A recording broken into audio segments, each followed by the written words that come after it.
นะโมตัสสะภะคะวะโตอะระหะโตสัมมาสัมพุทธัสสะนะโมตัสสะภะคะวะโตอะระหะโตสัมมาสัมพุทธัสสะนะโมตัสสะภะคะวะโตอะระหะโตสัมมาสัมพุทธัสสะพุทธังธัมมังสังฆังนัมมัสสามิ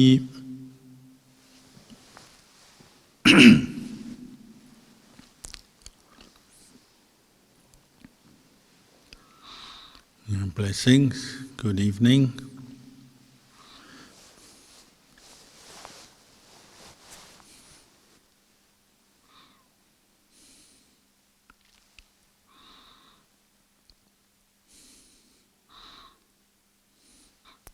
One of the well-known sayings of our teacher, Lumpur Cha, was that he used to say, the study of the world or worldly knowledge has no ending. It's never ending. Whereas the study and practice of Dhamma, or the knowledge of Dhamma, has an end. It brings you to the end of suffering.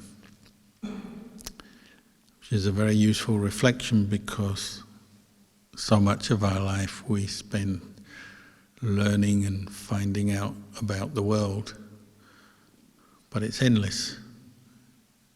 And before you know it, you're getting old, and then if you've spent all your time learning different things, finding out different kinds of knowledge, you may not have put much time into developing the kind of knowledge that helps you understand the Dhamma and free your mind from suffering.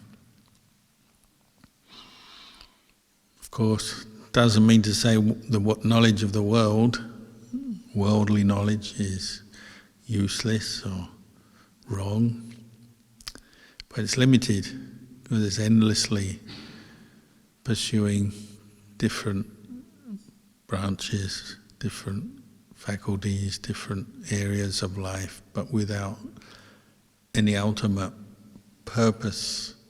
It may be to help us live more comfortably or improve the material world around us, to live together better as human beings and so on. But it doesn't bring us to liberation. Whereas the kind of knowledge that we call Dhamma, the Buddha was pointing to, brings us to liberation. To, as we just chanted with the Dhammacakkappavattana Sutta, brings us to the end of suffering by abandoning the cause of suffering. It's the knowledge that helps us abandon greed, anger, delusion, what we call mental defilements, craving, attachment, which the Buddha identified as the cause of suffering. That kind of knowledge that helps you abandon craving and attachment would be the knowledge that brings you to the end of suffering, or liberating knowledge.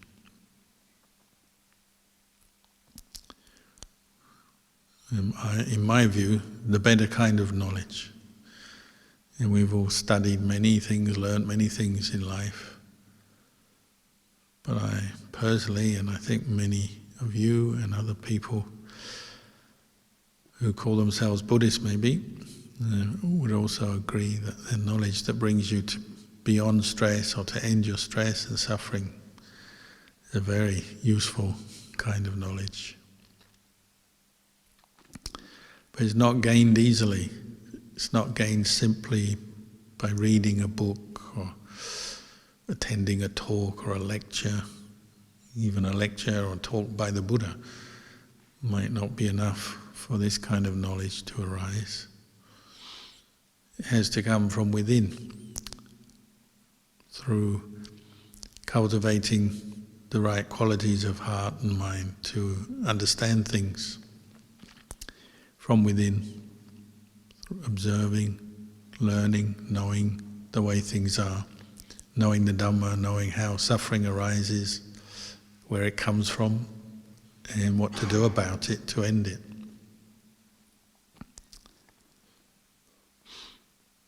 So Ajahn Chah would also say things like, you can understand the words, so like you can read the word anger in a book, but that's different from knowing the feeling, the emotion, the thought process that come with anger.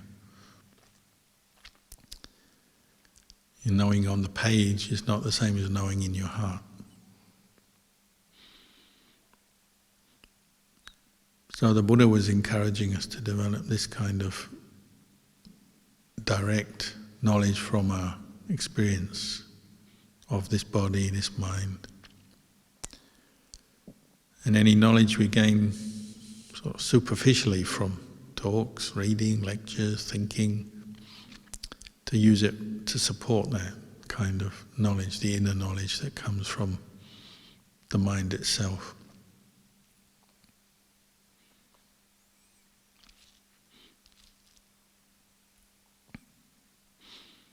Or looking at it another way, sometimes Luang Por Chah would complain about monks who maybe get a little bit lost or complacent in their practice, not practicing, not very diligent in their practice. Because as monks in a monastery, we have lots of rules, practices that we have to take on, responsibilities, duties, do's and don'ts, hundreds of rules.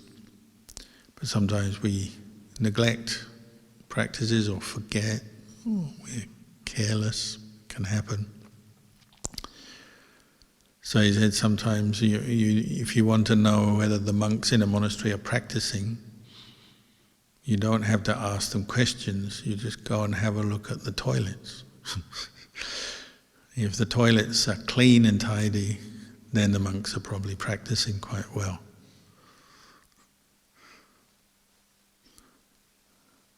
A more practical approach. Even learning how to be mindful enough to pay attention to keep the toilet clean is another kind of knowledge. And you might notice when you have a lot of desire in your mind, maybe you don't want to clean the toilet. If it's a communal toilet, other people use it. Maybe you go in and you think, oh, they made it messy, I'm not going to clean up after them. Even though I say as a monk we actually have duties, we have requirements to clean the toilet when we use it. But you might feel, oh, these other people have used it, made a mess, I don't want to clean. So that desire would take over your mind at that point and maybe cloud your thinking. So you don't follow your rules, you don't stay mindful, and you don't do the right thing perhaps. It happens, you see that in your practice in a monastery. You're seeing very directly mental defilements arise every day. Because sometimes they obstruct you, or stop you doing the right thing, or the correct thing, or the skillful thing in a certain situation. So they come up in our meditation. So, you meditate with all the best intention to be mindful, develop samadhi, and then the next minute you find you're falling asleep.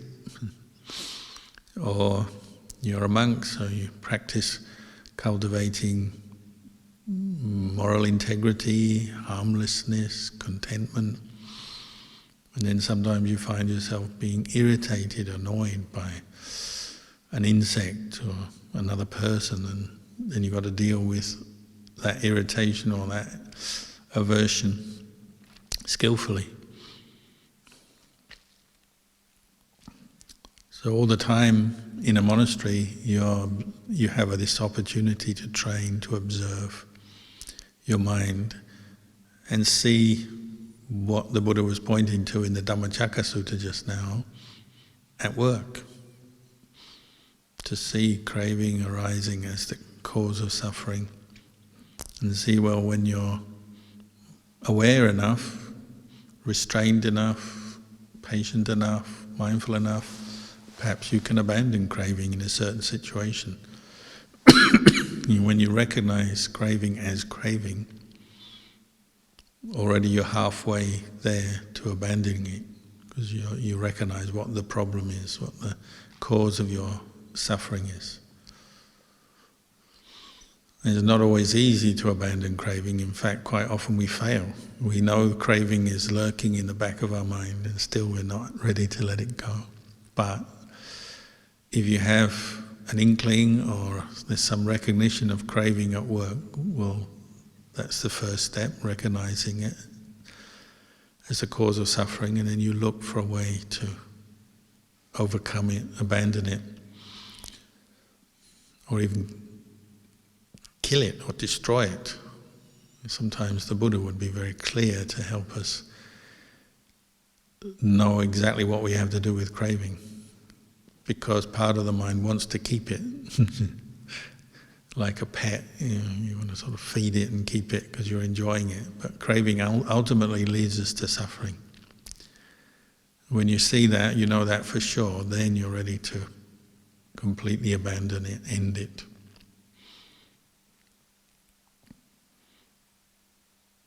But a monastery is a really good place to do that, both to see craving at work, because it's fairly quiet, simple lifestyle, not a lot of distractions, entertainment, socializing and so on. It's fairly quiet, natural environment, so you see things. And also you get encouragement to abandon craving. So in the case of the toilet, it's like, I should clean this. That's the rule, that's the practice. And whatever resistance or laziness you notice or resistance you notice in your mind, well, that's your practice of abandoning craving in that situation.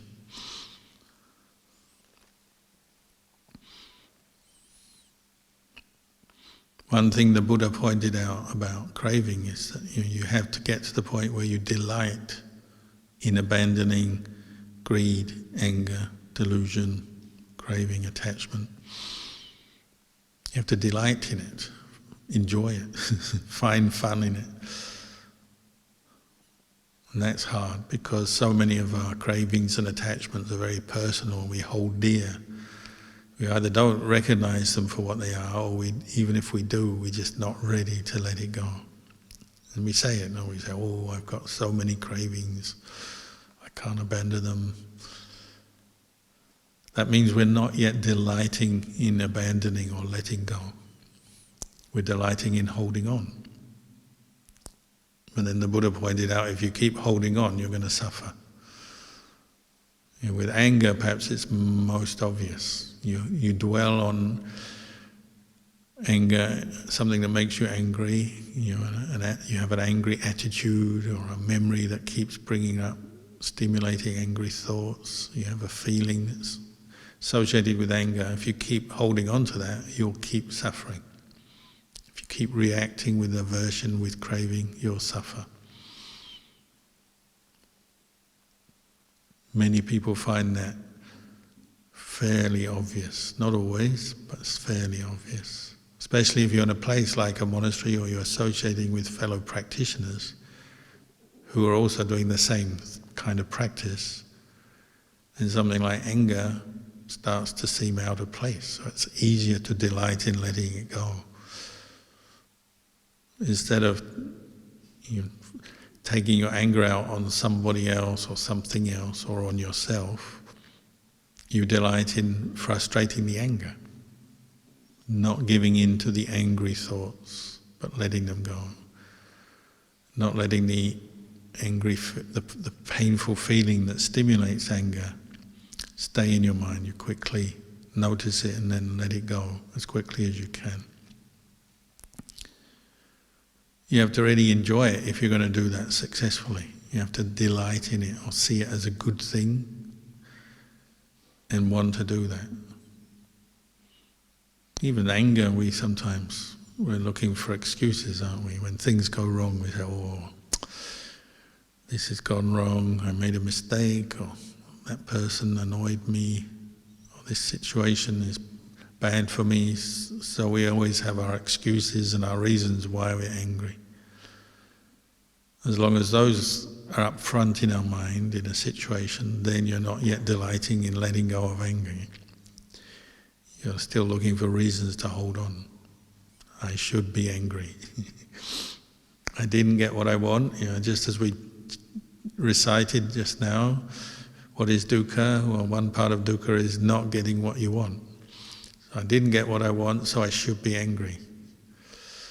Didn't get the food I want, didn't get the sleep I want, didn't get people treating me the way I want, didn't get the thing I want, didn't get the weather I want, didn't get this or that I want. We use it as an excuse to be angry or hold on to angry thoughts, angry feelings. So we're not yet delighting in letting go.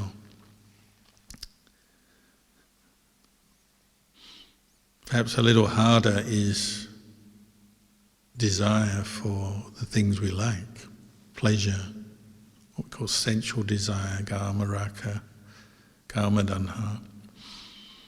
It's harder because it's often more subtle and more normal, just even in a monastery. People often, they don't recognize sensual desire for what it is. Partly because our life is surrounded by it or mixed up with it. It's intoxicating. So say something like food. You have to eat food every day to survive as a human being. There's no way around that. I mean, you can fast for a few days, and people do sometimes, but you can't fast forever. So you have to eat. But then food is a great source of pleasure.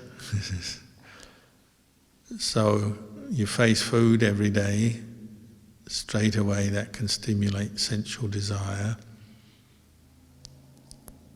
Are you ready to recognize that as a source of suffering and delight in abandoning that sensual desire? That's a more tricky one, because you're not abandoning the food because you need food to eat. You're abandoning the desire that centers around the food and the eating. It's a much more tricky thing maybe. Desire for sights, sight of the food, the smell, the taste, the touch. So part of, say, the training is you contemplate, you use wise reflection to help you. You think about how much you need to eat. What is the right amount for you, your body, your physique? How much do you need to eat for a day? And by eating one meal a day in a monastery, it reduces things down, so you can contemplate that quite well or quite easily, because you're just eating once a day. If you're out in the world, especially if you're sort of in the shopping mall or travelling or something, you may have endless snacks and that, you lose track of how much you've eaten. You're buying this, getting that, ordering this, ordering that. In the monastery, you don't choose the food. We're very lucky. People, they bring food every day out of generosity, out of faith, out of compassion for the monks, the Sangha. So you don't choose what you get or what comes into the monastery. You still have some choice what is offered. Usually there's more than you can eat, so you choose between dishes and the amount and so on. But that helps by not controlling what is cooked, what is offered. But still, as soon as you see it, that means something to you. Sensual desire can form through the seeing of food. You haven't even eaten it yet, haven't even smelt it, just seen it. Sometimes you don't even see the real food, it's just in your mind, isn't it? If you're meditating and you haven't eaten since this morning in a monastery, say, then you'll start thinking, oh, I wonder what I'll get tomorrow. Or particularly as time goes on, say, as you get closer to the meal time, depending on how your craving is manifesting that day, and obviously every day is different. Some days there'll be, people get visual images, fantasies coming up, what we call nimittas, but not nimittas in a good way, useful, wise nimittas that help you get insight into the characteristics of impermanence, or the unattractiveness of food, for example. It may be an emitter of what you are attracted to in food. So people get nimittas, visions of their favourite food and how wonderful it looks, the colours, the shapes. The anticipation is often harder to deal with than the actual eating of food. And the same with many other sensual desires. It's often the expectation, the anticipation, the waiting, the wanting is the real disturbance, the real attachment. The actual getting of the thing is also, there's some pleasure in that, but it's not as much as the previous anticipation, the build-up.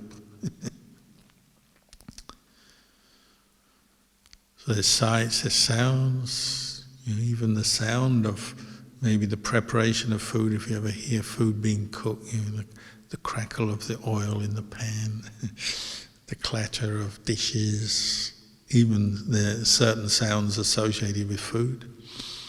Obviously the smell, and eventually the taste. This is all sensuality that can stimulate craving. But what do? You have to eat, but then you also are trying to delight in abandoning craving. So you have to be mindful, very careful when you eat. So as a practice in a monastery is very emphasized as a practice to develop restraint, mindfulness, wise reflection, contemplation, because it's so stimulating and such an obvious area for sensual desire, craving to arise.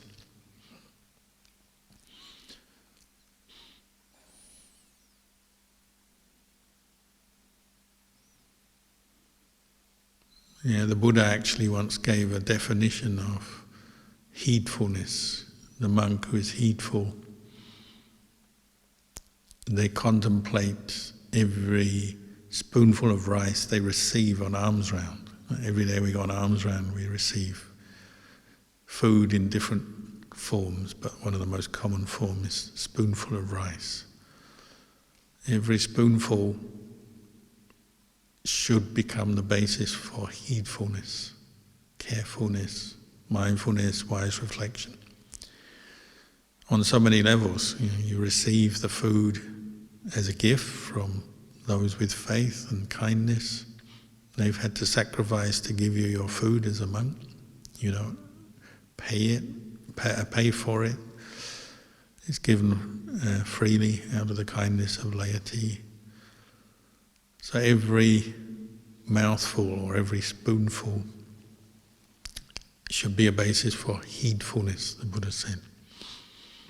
And really the whole of the practice all the way to Nibbana can come out of that one mouthful or spoonful of rice. It's that significant. So he encouraged monks not to eat a single mouthful of food without reflecting wisely on the purpose, the goal, what that means, where it's come from. There's so many aspects just of eating that can help you override craving. Obviously the mind of craving is, I like this, I don't like this, this is good, that's not so good. You can spend all day thinking about the subtle taste differences between different kinds of food or whatever, or what you like, what you don't like.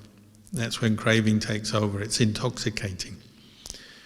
But when you go the opposite way, you start to delight in abandoning craving, well, then you have to establish mindfulness, restraint, contentment, detachment, awareness, equanimity. You still have to eat, but you eat with these more skillful qualities coming up, anchored by mindfulness, say. That's a whole practice in itself, so we practice that every day, on alms round, before we eat, and then when we eat. Then even after you eat, you reflect again. Why did I eat? What was the purpose? Did I eat too much? Did I get indulged too much? It's almost like a kind of, you can keep a score sheet, a bit like some kind of sport. Victory is you maintain mindfulness, you ate mindfully through the meal, the right amount. A loss would be you gave in. And that may be almost every day you get a moment of weakness or lack of clarity. And the mind goes to the sensual pleasure. Oh, this is nice. This is why monks don't talk usually. They don't talk when they eat because they're practicing mindfulness. And when you start talking, then you forget again. You become careless. And it becomes more of like a social thing. And it's just one area of the senses that may stimulate desire. So many other areas. Obviously the material world is a basis for all kinds of sensual desire.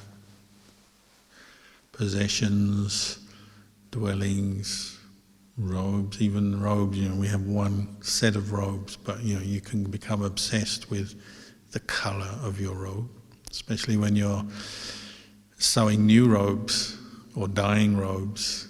Colour becomes a big deal. You've only got one set and you've only got one chance. When you make your set of robes, when you ordain, or if you, during your life as a monk, you have to change your robes.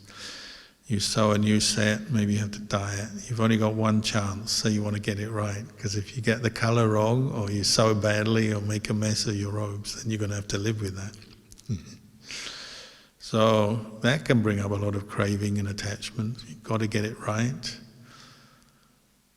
And nowadays have a lot of chemical dyes, which are both to provide convenience for monks dyeing robes, but they also can be a nightmare because you get the mixture wrong and you end up with you're supposed to have this brown colour robe and you end up with a red robe or a green robe.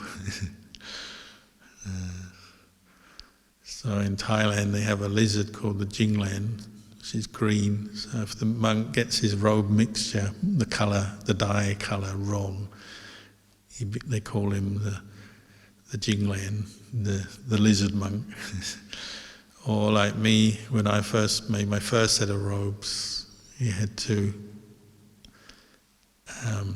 we used the jackfruit tree wood, which is orangey brown wood, and you chop it up, boil it up, and you make a concentrated dye out of it, and then you put your white cotton cloth into that, and you kind of pound it into the cloth, boil it, pound it, wash it, boil it, and you do that for a while.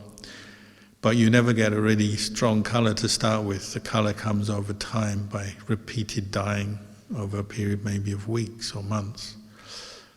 So your first set of robes as a monk is always a very weak, yellowy brown colour. And everyone knows you're a new monk because they look at you and they say, very yellow. So if it's too yellow, which is quite common, they call you a banana monk. So if you're not a lizard, you're a banana. So, just the colour of your robes can be a big deal. It's actually based in sensuality, isn't it? Sensual desire, craving. Because a robe is just a robe. It's just a piece of cloth to keep you warm, protect you from the sun, the rain, the insects. But the colour can take over the desire. Or sometimes on a more refined level, like when I was a young monk, we had just one picture of Lumpur Man. And the monk behind me, this statue is Lumpur Man, who's like the grandfather of forest monks in Thailand. Considered the best meditator, the best teacher, the teacher of the teachers, or the teacher of Ajahn Chah. And his robes in the pictures were always very dark. Whether they really were in real life, I'm not sure they were. But in the pictures, because they're black and white, and maybe it's just the light, they always look very dark, kind of intense kind of colour. So a lot of monks who fancied themselves as meditators, they always wanted a dark colour just like Lumpur Man. That was their goal, their aim. So they'd try to dye their robes, get them just right like Lumpur Man. They could sit meditating, maybe imagining their Lumpur Mans, hoping some of that colour would rub off on their mind as well and purify their mind somehow. I don't think it works that way, but nevertheless, they would do that. But then, of course, maybe they didn't get quite the intense colour they were hoping for. It was too light. And so you see monks, they dye their robe and it come out too light and you go, oh no, another mistake. So even something as simple as the colour of cloth can become a basis for craving, attachment, suffering. In the end, that's what craving and attachment always leads to, isn't it? Suffering. If you're a lay person, it may be the brand, the colour, the kind of cloth, the cut of your suit, the brand of your trainers, the colour of your dress, whatever. Probably more opportunity for suffering as a lay person with clothing, just as food can be. But even monks can suffer. The often quoted story of the monk in the time of the Buddha who was actually dying. And he had one last wish. His sister was a bhikkhuni and she was looking after him and she wanted to help him, make him happy because he was dying of illness. And she was nursing him. She said, do you want anything? Is there anything I can get you? He said, oh, I'd really like some fine cloth, a fine set of robes. All my life as a monk, I've never quite had a proper set of robes. So she went off and obtained really good quality cloth to make robes and sewed them and dyed them and offered them. And he was so happy. He put them on. He's on his deathbed. He's very close to death, but he wore his robes and he's so happy. The modern word would be he was chuffed with his new set of robes. But he was too chuffed, too attached. So when he died, this clingingness, it's a mental thing. Obviously robes are just robes and they're useful, but it's the clinging of the mind, the perception, the mental desire and attachment that he hadn't yet abandoned, hadn't delighted in abandoning, he had delighted in acquiring, getting the robe he wanted. So when he died, his mind was stuck on these robes, literally was stuck there. But of course, when you die, you're reborn. It's the Buddhist teaching. So the story goes, well, you can't be reborn as a human on a cloth, so he was reborn as a little lice, cloth lice or bed bug, that kind of little creature that likes to hang out on cloth. For 7 days he had to endure being a little louse, a little bug, because of his attachment to the cloth. So when I was a young monk, they were always quoting that story, don't get attached to your robe. If it's the food, they used to say, don't get attached to your food, you'll be reborn as a hungry ghost. Hungry ghosts, this class of beings, invisible beings, but they have massive stomachs and tiny mouths the size of needles or pins, because they can never get enough food in. So they say, don't get attached to your food, you'll be reborn as a hungry ghost. It's all attachment, isn't it? Craving, attachment. You have to learn to delight in letting go, so that your mind is free from suffering. It's not like without purpose. Sometimes that's enough to help you let go. You just say, do I want to suffer again with this kind of attachment? My house, my food, my clothes, my money, my people. We attach to people too much. When you attach to someone, it gets very confusing, doesn't it? When you love them, that's one kind of confusion. When you hate them, there's another kind of confusion. And usually the same person will produce both for you because of attachment. You identify too much with them, you love them too much, you get confused, lost. If it's really extreme love, people say it, don't they? They say, I can't think straight. If you fall in love with someone, whether you go to some social event or you're at work and fall in love with the person in the office or the workplace, or you go to some social event, you fall in love with someone. We have all these words, we say, oh, I was gaga, I was head over heels. What it is just sensual desire that hasn't been abandoned. And it makes you think in a confused way, it intoxicates you, makes you act foolish, makes you do things that you regret. But it also is a basis for suffering, and also is a basis for anger. If you love something and then you don't get what you want, you get angry. When I started reading Buddhist books as a teenager, I was also going out to parties and all kinds of events, because that's what teenagers tend to do. And I noticed, because I was reading about craving and attachment, I was thinking about this, oh, love is an attachment, hate is attachment. And I noticed how many times I saw one young boy my age getting jealous because another boy was chatting up the girl that he liked. Quite often they'd end up having a fist fight over it, or worse, over spoilt love or disappointment in love. Over and over again through my youth. That's what we do as human beings. We write songs about it, in and out of love. Disappointment in love, impatience in love, or getting what you want and then losing, or getting worried that you're going to lose it.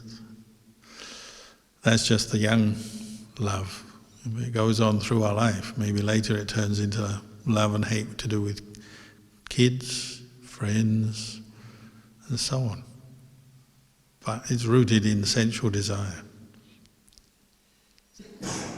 Not getting what you want is suffering, getting what you don't want is suffering. Like food, it doesn't mean to say if you practice the Buddhist path you can't have friends. You can, but you have to root out the desire that leads you into love and hate and suffering. So you learn to relate to friends as Dhamma friends, with the Dhamma, what we call Kalyano Mitta. So you have friends, but you encourage them to do good, be good, do good things, lead their lives well, and encourage them not to do harmful things, foolish things. You can treat your family, your friends with Dhamma rather than just following loves and hates that lead us to suffering. When you relate to someone with Dhamma, there's no suffering, is there? Give them advice, support, emotional support, friendship, whatever, but you don't suffer because it's coming from Dhamma.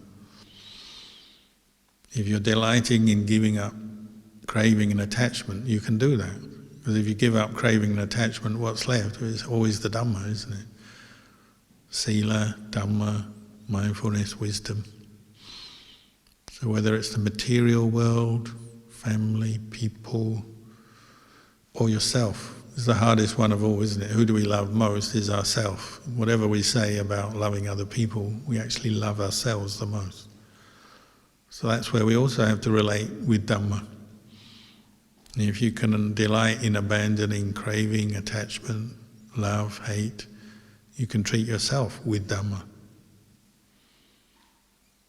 That's what somebody who's completed this path that the Buddha was teaching does. They relate to themselves with Dhamma, meaning they understand this body is impermanent, not self. They don't suffer with sickness, aging, death, or the thought of it, because they treat themselves with Dhamma rather than the biases of love, hate, fear, anxiety.